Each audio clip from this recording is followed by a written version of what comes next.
It's a rainy night here in Myrtle Beach, and what better thing to do than make some popcorn, get a comfy blanket, and go watch some TV. So what I did was I took some different clips that I found very interesting about the straw man, and it seems really confusing, but I think I've tried to simplify it to a way that's understandable to me. So I hope it has the same effect on you. It's not insignificant that the scarecrow was the one without the brain. I'm gonna go make some popcorn. Won't you join me?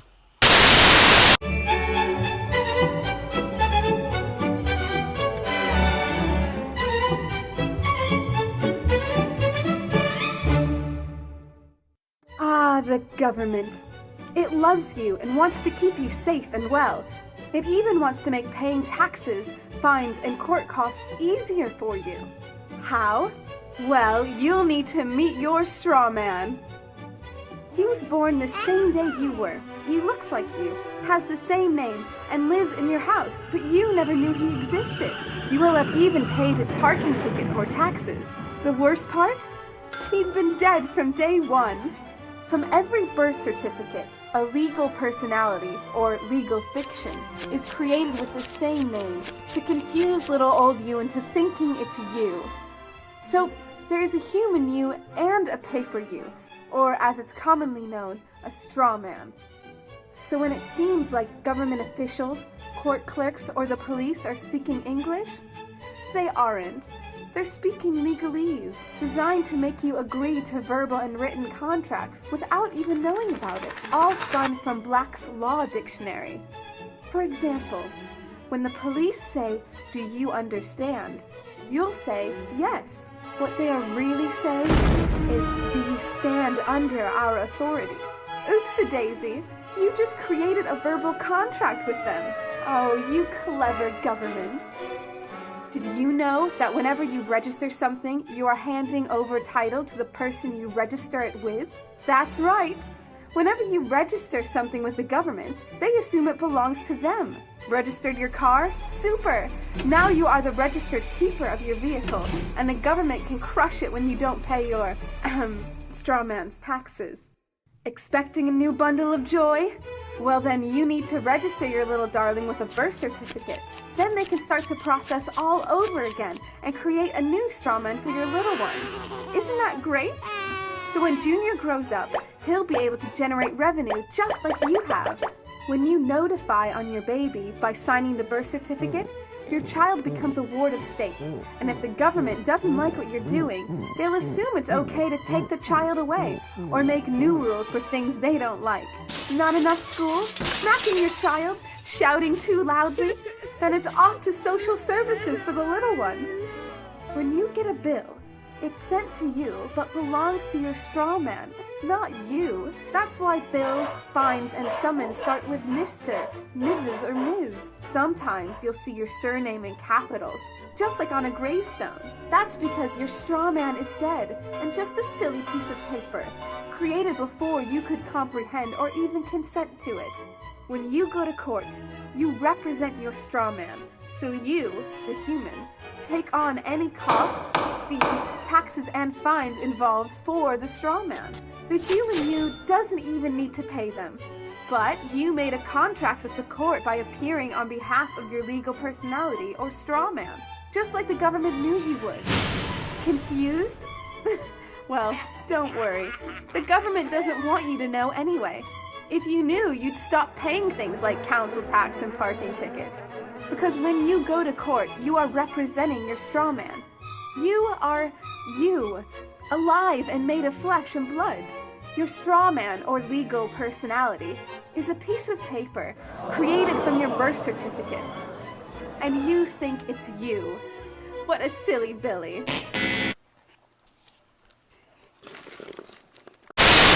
There has been perpetrated upon us the most heinous crime against humanity, and it goes so far back that you can't blame any of the administration because they are not a government.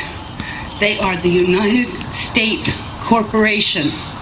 The U.S. government incorporated as a for-profit commercial enterprise in the Legislative Act of February 21st, 1871, 41st Congress, U.S. Incorporated, a commercial agency originally designated as Washington, D.C., in accordance with the so-called 14th Amendment, which the records indicate was never ratified. The United States government is a foreign corporation with respect to the state. 19 Corpus Juris Secundum 541, location of United States. The United States is located in the District of Columbia. Secretary of the Treasury of Puerto Rico was appointed receiver over the bankrupt United States in the Reorganization Plan number 26 in 1950. The title, Secretary of the Treasury, is a euphemistic abbreviation of the actual title, Secretary of the Treasury of Puerto Rico. The Internal Revenue Service was incorporated in Delaware, is not a part of the supposed U.S. government, which is but a de facto for-profit corporation masquerading as a government. This is the IRS. It's not registered to do business in any state, is the bookkeeping and debt collection arm of the Secretary of the Treasury of Puerto Rico. Everybody who gets up into the administration, the Congress, the legislation, all the way down to the local level are corporations, private companies. We are their chattel. We are their inventory. They make money off of us, and you don't even know how deep it goes. In 1871, when the United States became incorporated, they attached our birth certificates to a CUSIP number on the stock exchange, which equals slave trade. And it's done every time a baby is born. There is a bond trust account set up, and they trade us on the stock market. And this is all documented, and I know it's shocking. Some of you are hearing this for the very first time, and you're thinking, oh my God, how could they possibly? They go so far as to trick us that, have you ever been to court and the judge says, do you understand? Don't ever say you do.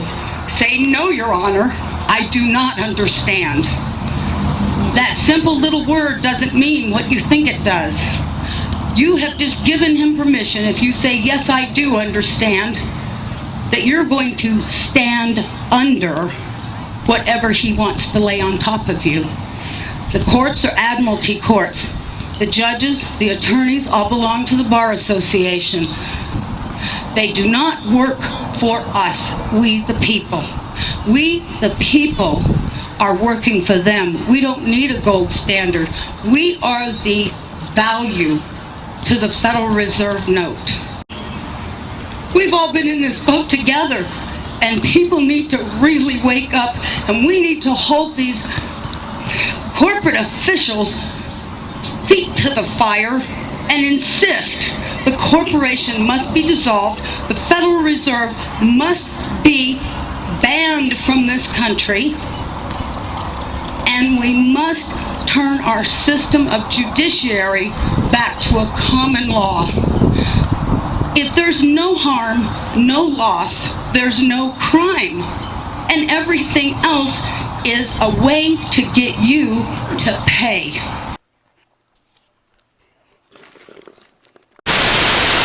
All over the world, all governments are ruled by what is called civil law. Civil law goes back to a Latin word, civili, which goes back to the word illy. Oh God, I mean, we could go on for hours on this stuff. Civil law, which is called in all countries the law of the land. So you'll say, well, you can't do that because that's against the law of the land. The law of the land is civil law, Roman civil law, the law of the land.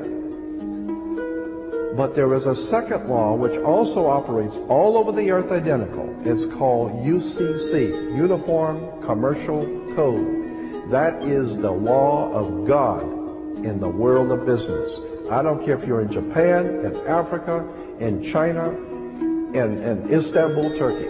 If you have a company, if you have a corporation, if you are doing business where you buy and sell and make money, you are operating on this earth under something called UCC, Uniform Commercial Code. Because if all countries worked on a different commercial code, then nobody could do business with anybody. You couldn't trust Japan to pay you. Japan couldn't trust America to pay them for the cars, because everybody has their own laws. Under the Caesars of Rome, they established under Caesar that all nations in the empire that do business, everybody plays on a level field. If you do business in Africa with China, you pay them.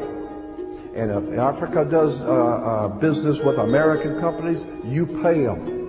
You pay. Whatever it is you're doing business, you don't mess around. The most severe law in this world is called UCC, Uniform Commercial Code. It's the Bible of business on the earth. Uniform Commercial Code is based directly on Vatican canon law, on the Roman canon law. Consequently, when a ship pulls into port, it pulls in and stops, and it's called in its berth. The ship is now in its berth. Because it is on the law of the high seas, or commercial maritime, UCC commercial law, rules the seas. So when the ship pulls into its berth, the first thing the captain must do is to present a certificate of manifest to the port authorities, which means that the port authorities need to know how much is on this ship that you're bringing into our country and our economy. How many TVs, how many cars, whatever you're bringing, how much are you bringing into our economy. So you have to have a certificate of manifest of what is the value of your ship here. What are you doing? Consequently, when you are born, you come out of your mother's water. Therefore, you must have a birth certificate, a certificate of manifest, because you are a corporation-owned item. You are a human resource. This goes back to the German Nazi concept that every human coming out of their mother's water must be birthed. And therefore you have to have a certificate, a manifest, to see how much this individual is going to make for us in our new world order. I'm telling you that until you understand the laws, the symbols, the emblems, what these words mean, you're never going to suspect how far gone we really are. Did you know, for instance, that your birth certificate is a security on the stock exchange in the New York stock market? Did you know that? Because if you order your birth certificate, get a new one, order your birth certificate, it'll only cost you, sometimes it's free, it'll only cost you a few dollars. Order your birth certificate. On your birth certificate, all birth certificates in this country, on the bottom, it will tell you this is printed on security papers. Do not accept if not on full color security paper. Then on the right hand corner, you will always have a series of numbers, red numbers, printed on the birth certificate. Those numbers are a security stock exchange number on the World Stock Exchange.